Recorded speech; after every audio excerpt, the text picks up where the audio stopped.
Nous partons pour une belle virée que l'on faisait beaucoup à l'époque de la période de la Belle Époque, c'est-à-dire la fin du 19e, le début du 20e, où Chamonix est déjà un gros bourg, un gros village qui possède de très nombreux hôtels et qui a pour habitude déjà depuis plus de 50 ans de recevoir des visiteurs venant de l'Europe entière, mais également d'outre-mer qui faisaient des séjours de plusieurs jours ici dans la vallée. Et une excursion était classique, c'était aller là-bas, voir le glacier de la mer de glace. Au début, on empruntait souvent des mulets, ça coûtait 6 francs, et on prenait un guide pour conduire ce mulet, et ça coûtait également 6 francs.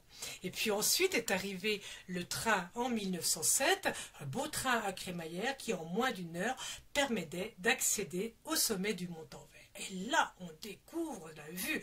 On imagine ce glacier si long, si large, si étendu, si épais, qui mérite vraiment son nom de mer de glace. On peut le comprendre.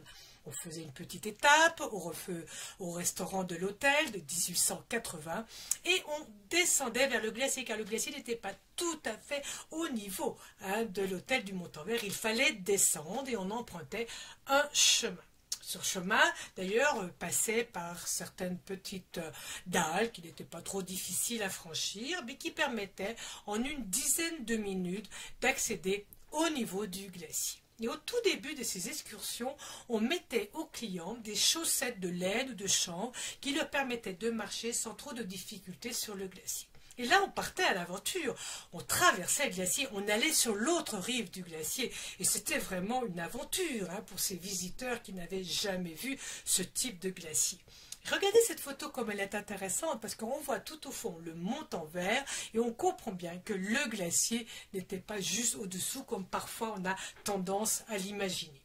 Alors on imagine la traversée de ce glacier, les montées, les descentes, les glissades, sauter par-dessus les petites crevasses, se faire peur, s'amuser également et puis aussi faire des photos. Il fallait pouvoir montrer au retour ce paysage exceptionnel que l'on pouvait admirer. Regardez sur cette photo, vous voyez le chemin tout au bout de cette photo et vous voyez le chapeau que porte cette dame avec un long voile qui la protégeait des rayons.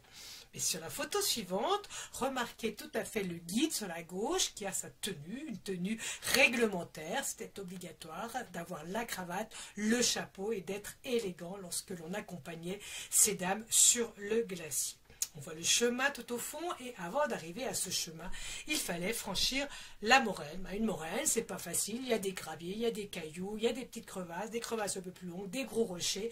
On n'a pas toujours le pied agile, on n'est pas toujours très bien équipé et le guide est indispensable pour nous conduire au-delà de la moraine vers le chemin que l'on aperçoit tout au fond. Et puis là, on a un chemin qui est au-dessus de la moraine, qui va en direction de plusieurs couloirs que l'on va franchir peu à peu, jusqu'à l'arrivée d'une grande dalle. Une dalle qui est assez lisse et qui est équipée par les guides. On a fait des marches pour pouvoir descendre, monter plus facilement. On y a mis également une barre de fer, garde-fou, qui permet de se tenir évidemment au cas où, car ce passage s'appelle le mauvais pas. Effectivement, il y avait eu quelques accidents, donc il fallait faire un petit peu attention, mais on le franchissait en général en une vingtaine de minutes, et puis au-delà de ce mauvais pas, on avait un petit chemin plus facile, plus agréable. Et ce chemin conduisait les visiteurs au chapeau. Pas le chapeau que nous connaissons, il était un peu plus en amont. Et regardez cette vue exceptionnelle que l'on avait. Et puis là, qu'est-ce que l'on faisait? On se reposait, on mangeait un petit bout, on buvait évidemment un petit coup et on redescendait. Soit on redescendait à pied, comme on avait souvent l'habitude de marcher, soit on empruntait évidemment un mulet qui était venu nous chercher et qui nous permettait de descendre tranquillement vers Chamonix. C'était une excursion qui prenait une petite journée et qui était vraiment très populaire. Donc je vous remercie de m'avoir suivi dans cette balade et j'espère que nous aurons l'occasion d'en faire une autre bientôt.